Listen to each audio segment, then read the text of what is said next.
Dalam kegelapan malam yang sunyi, takdir kadang menemukan cara untuk membawa cahaya ke kehidupan yang hancur. Saat seorang petugas polisi lelah bersiap pulang setelah bertugas, sebuah pertemuan tak terduga dengan anak anjing kecil mengubah segalanya. Bukan sekadar anjing tersesat, melainkan utusan harapan yang membawa pesan tersembunyi. Kisah ini mengajarkan kita tentang ikatan yang terbentuk dalam keadaan paling tak terduga, keberanian seorang anak untuk meminta pertolongan, dan bagaimana tindakan kebaikan satu orang dapat menyelamatkan tidak hanya satu, tetapi 3 kehidupan sekaligus. Angin malam berhembus dingin menyapu jalanan kota yang sepi. Petugas charter berjalan pelan menyusuri trotoar Madison Avenue, tubuhnya terasa berat setelah menjalani shift selama 12 jam penuh. Lampu jalan memproyeksikan bayangan panjang di trotoar yang retak, seakan menemani langkahnya yang terseret kelelahan. Yang ada di pikirannya hanyalah kenyamanan tempat tidur di apartemennya, jauh dari hiruk-pikuk kasus dan laporan yang harus dihadapinya sepanjang hari. Tiba-tiba, suara langkah kaki kecil menarik perhatiannya. Charter menoleh dan melihat seekor anak anjing kecil dengan bulu kusut mengikutinya. Anjing itu memiliki penampilan yang unik. Satu telinganya terkulai sementara yang lain berdiri tegak. Mata besarnya menatap Charter dengan tatapan penuh harap. "Pulang," kata Charter dengan nada tegas, mencoba mengusir anak anjing itu. Namun anjing kecil itu hanya berhenti sejenak sebelum kembali mengikuti dengan tekad yang kuat, tetap menjaga jarak beberapa langkah di belakang Charter. Setelah berjalan setengah blok lagi, Charter akhirnya berhenti dan berbalik menghadap anjing itu. Anjing kecil itu ikut berhenti, matanya lebar dan penuh harapan. Ada sesuatu dalam tatapan itu, bukan sekadar rasa lapar atau ketakutan, tetapi sebuah permohonan tulus yang membuat Charter merasa tidak bisa mengabaikannya begitu saja. "Dengar, aku tidak bisa membawamu pulang," kata Charter. Suaranya mulai melembut meskipun hatinya tetap ragu. "Apartemenku tidak mengizinkan hewan peliharaan." Anjing kecil itu duduk di tempat. Ekornya bergerak pelan di atas trotoar seolah memahami kata-kata Charter namun tetap bertekad untuk tidak pergi. Charter menghela napas, merasa sedikit bingung dengan situasi ini. Ada sesuatu dalam tatapan anjing itu yang menarik perasaannya, sesuatu yang jauh lebih dalam daripada sekadar anjing liar biasa. Dorongan untuk membantu mulai mengalahkan kelelahannya. Akhirnya, Charter berjongkok perlahan dan mengulurkan tangannya. Anjing itu sedikit mundur tetapi tidak lari. Tubuhnya sedikit gemetar menunjukkan ketakutan namun juga kepercayaan. "Kamu aman bersamaku," bisik Charter dengan lembut, berusaha menenangkan anjing kecil itu. Saat dia mendekat, dia melihat ada kalung kulit yang sudah usang di leher anjing itu. Sesuatu terlipat tersembunyi di sana. Charter berbicara dengan suara lembut saat dia memeriksa kalung itu, berusaha agar anjing kecil itu tidak takut. Anjing itu hanya memperhatikannya dengan saksama saat Charter berusaha membuka dan meratakan kertas yang terlipat di bawah cahaya lampu jalan.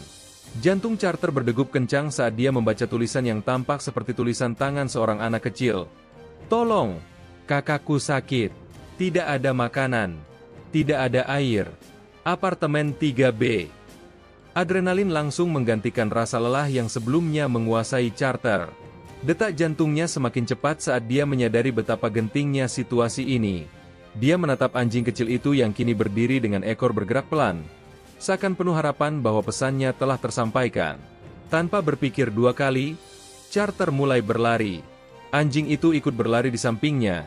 Kini dengan semangat baru, langkah mereka bergema di jalanan yang sepi. Dipandu oleh permintaan bantuan yang putus asa, Charter bergegas menuju alamat yang tertera pada pesan itu. Gedung apartemen tua yang dimaksud berdiri muram di ujung blok, fasadnya kusam dimakan waktu. Suara dengungan lemah dari lampu neon yang berkedip memenuhi udara, memberikan cahaya pucat di sepanjang koridor yang kotor. Wallpaper bunga yang dulunya cerah kini mengelupas, tergantung dalam lapisan-lapisan yang sedih dari dinding yang retak.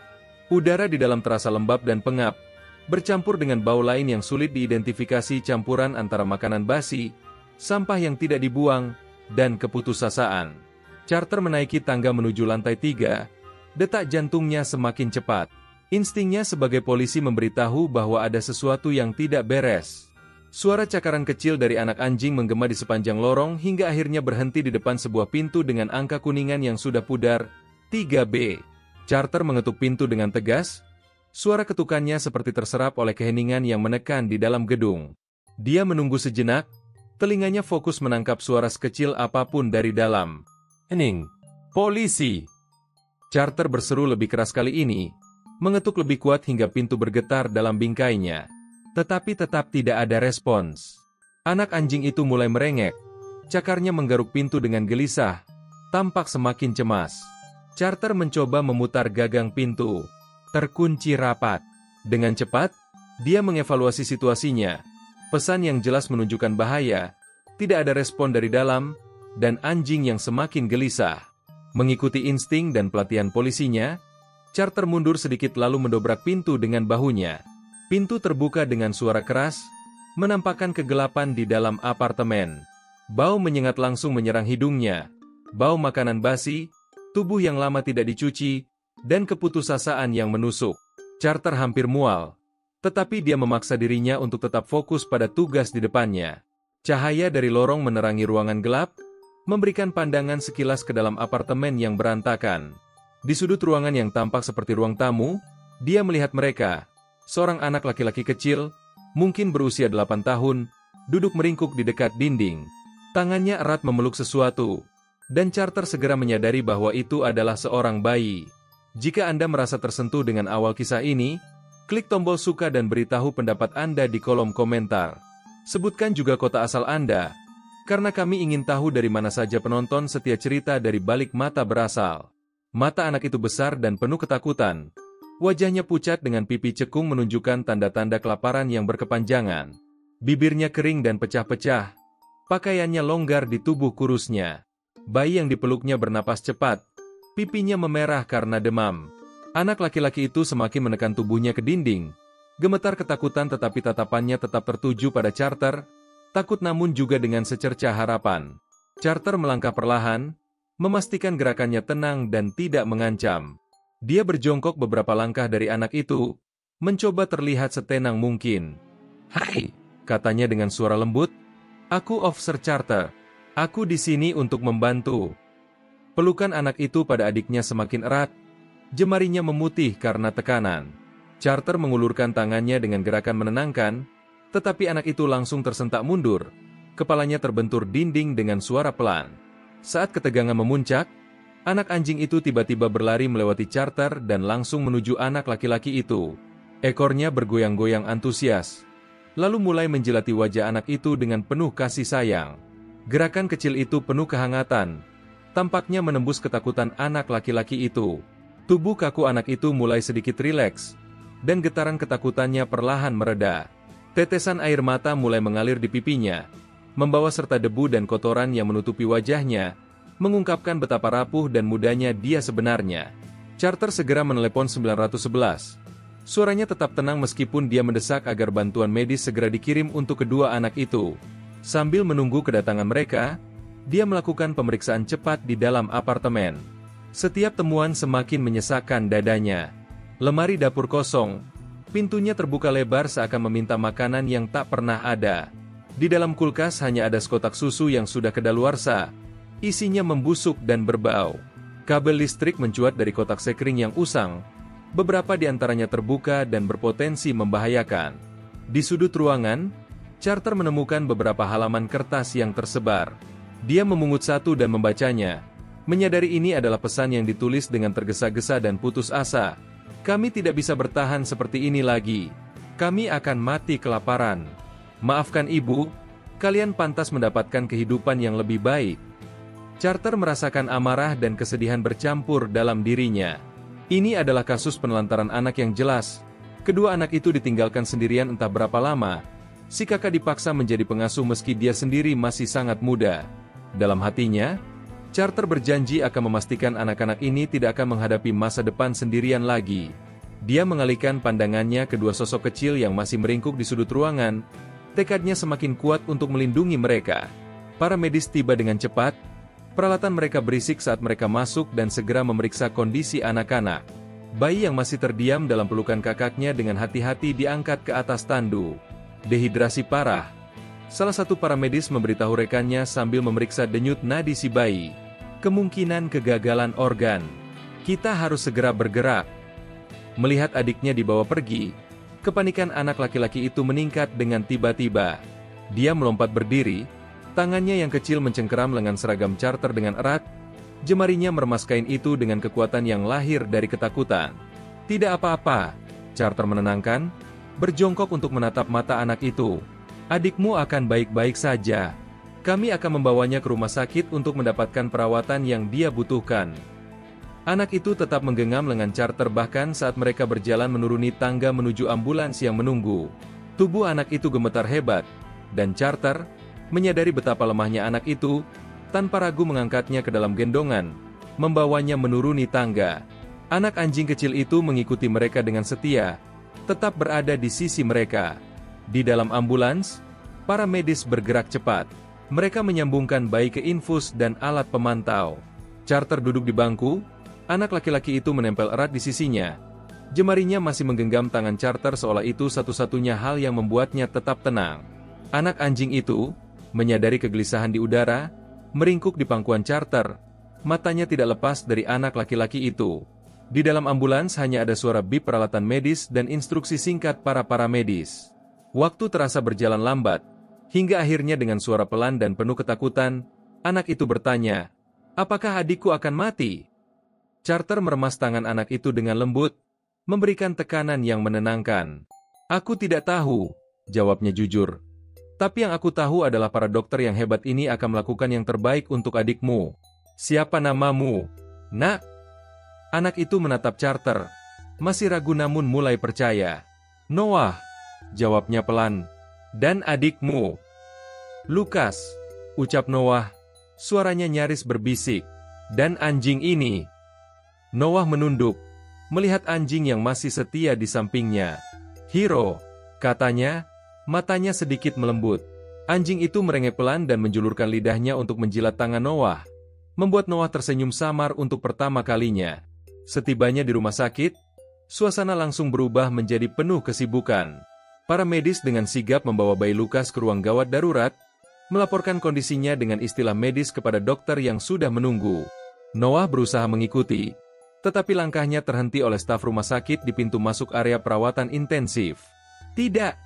teriak Noah, genggamannya pada lengan Carter mengerat. "Aku harus bersama Lukas. Dia membutuhkanku." Carter segera berlutut, menyejajarkan pandangannya dengan Noah. "Lukas akan baik-baik saja. Aku janji.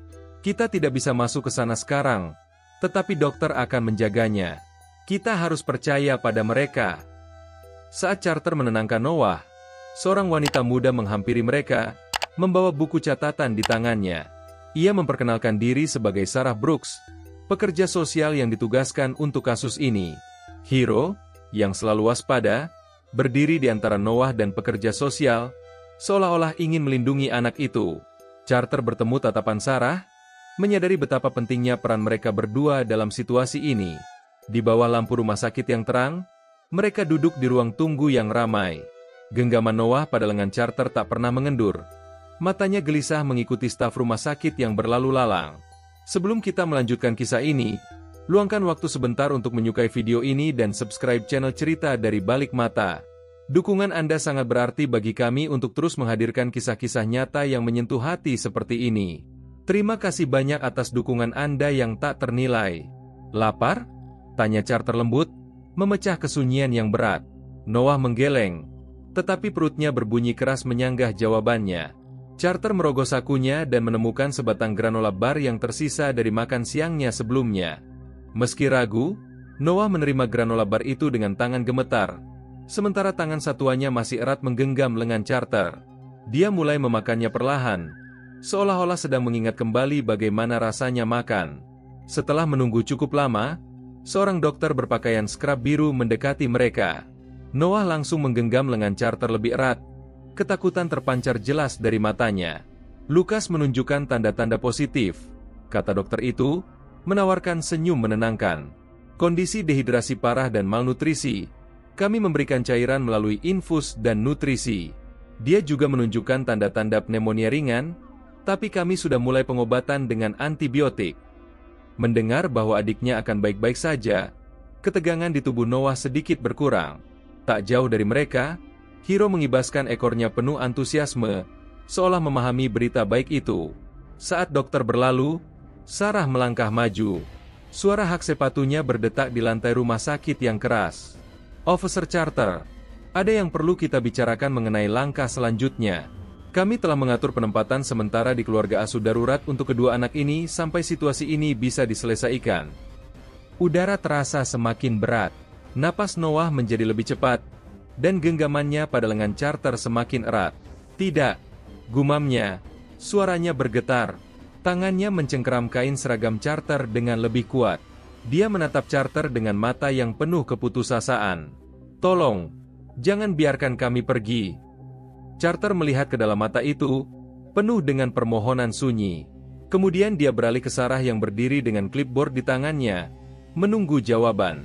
Carter mengenali ketakutan yang terpancar dalam tatapan Noah. Ketakutan yang sama yang menghantui apartemen gelap tadi malam, takut dibiarkan sendirian lagi.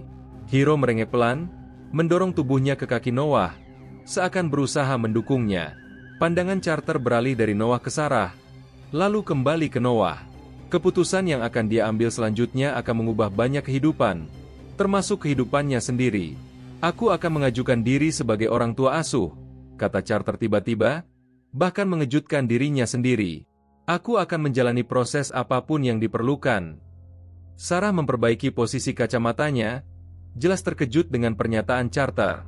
Officer Carter, aku menghargai niatmu, tapi menjadi orang tua asuh itu banyak sekali prosesnya. Harus melalui pemeriksaan latar belakang, pelatihan, evaluasi rumah. Aku paham, Carter menyela dengan yakin. Aku mampu menjadi orang tua asuh untuk anak-anak ini. Mereka butuh seseorang yang bisa mereka andalkan. Mereka sudah melalui terlalu banyak kekecewaan. Sarah mengetukkan pulpennya ke clipboard profesionalnya, tampak menimbang situasi. Kamu benar-benar serius tentang ini? Aku tidak pernah yakin ini tentang apapun sebelumnya, jawab Carter. Aku tidak bisa menjelaskan sepenuhnya, tapi aku merasa memiliki ikatan yang begitu kuat dengan anak-anak ini. Aku tidak bisa membiarkan mereka pergi begitu saja. Hari-hari berikutnya berlalu dalam proses birokrasi yang melelahkan, tetapi Carter tetap gigih. Dia menyerahkan semua dokumen yang diperlukan, mengikuti wawancara, dan bahkan mempersiapkan rumahnya untuk kedatangan 2 anak dan seekor anjing. Di kamar rumah sakit, Noah tertidur di kursi di samping ranjang bayi Lucas, dengan Hiro meringkuk di kakinya.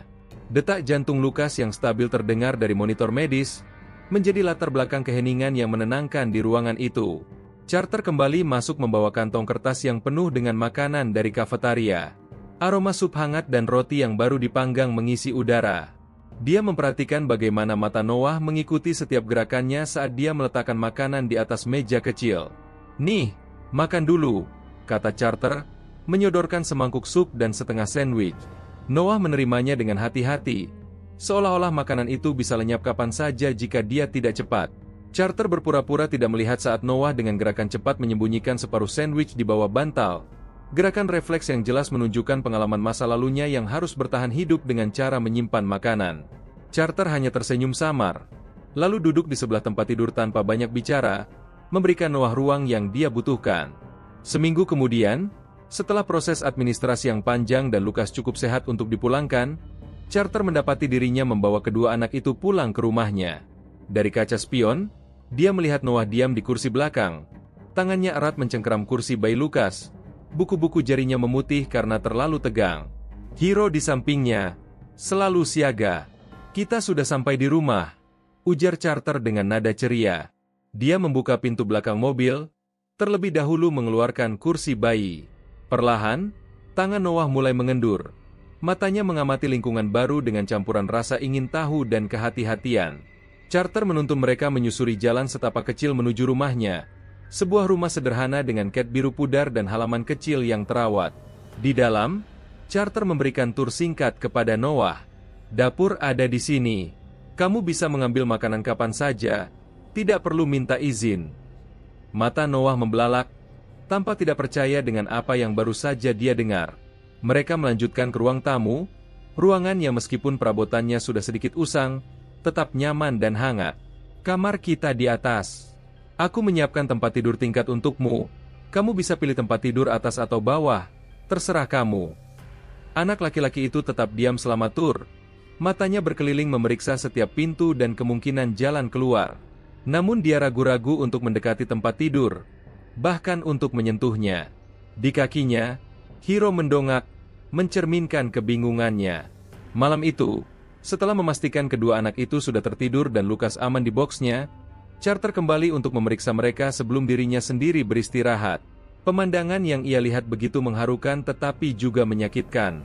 Noah tidak memilih salah satu ranjang. Sebagai gantinya, dia tidur meringkuk di lantai, tepat di sebelah box adiknya, dengan Hiro setia yang ikut meringkuk di sampingnya. Bahkan dalam tidurnya, tubuhnya tetap tegang, seolah siap untuk bertindak kapan saja. Dengan hening, Carter mengambil selimut tambahan dari ranjang bawah. Dengan gerakan hati-hati dan penuh kelembutan, dia menyelimutkan Noah dan Hiro, berusaha agar tidak membangunkan mereka. Noah sedikit bergerak dalam tidurnya, tetapi tetap terlelap, tangannya secara naluriah mengeratkan genggaman pada bulu Hiro. Hari-hari berlalu dengan perlahan, setiap hari membawa perubahan kecil dalam diri Noah. Carter dengan sabar membangun kepercayaan, menunjukkan dengan tindakan bahwa rumahnya adalah tempat yang aman dan bahwa Noah tidak perlu takut lagi. Saat Carter mengajak Noah berbelanja untuk membeli keperluan sekolah, anak itu masih tampak gugup, berpegangan erat pada lengan Carter. Di bagian perlengkapan mandi, Carter meminta Noah memilih sikat gigi. Awalnya Noah tampak bingung, tidak terbiasa diberi pilihan. Namun perlahan, dia memilih sikat gigi berwarna biru dengan motif bintang dan roket. Malam itu, saat Carter merapikan barang-barang belanjaan mereka, dia menyadari sikat gigi biru itu sudah tersusun rapi di tempatnya, berdampingan dengan sikat gigi Carter sendiri. Sebuah isyarat kecil tapi penuh makna seolah menunjukkan bahwa Noah mulai merasa menjadi bagian dari rumah ini. Namun tantangan sesungguhnya datang saat Noah mulai sekolah. Di hari pertama, dia duduk kaku di samping Carter di dalam mobil. Tangannya erat memegang sabuk pengaman. Dari dalam mobil, Noah mengamati anak-anak lain berlarian masuk ke sekolah. Tawa dan suara mereka tampak asing dan mengintimidasi baginya. Minggu-minggu pertama di sekolah penuh dengan perjuangan. Noah lebih suka menyendiri, duduk sendirian saat makan siang dan menghindari kontak dengan anak-anak lain. Dia sering dikerumuni oleh anak-anak yang lebih besar, yang mengejeknya karena tinggal bersama polisi. Itu anjingnya, suara lain mencibir. Kelihatannya lebih seperti tikus jalanan. Konfrontasi itu berakhir dengan perkelahian kecil, membuat Carter harus menjemput Noah lebih awal dari sekolah.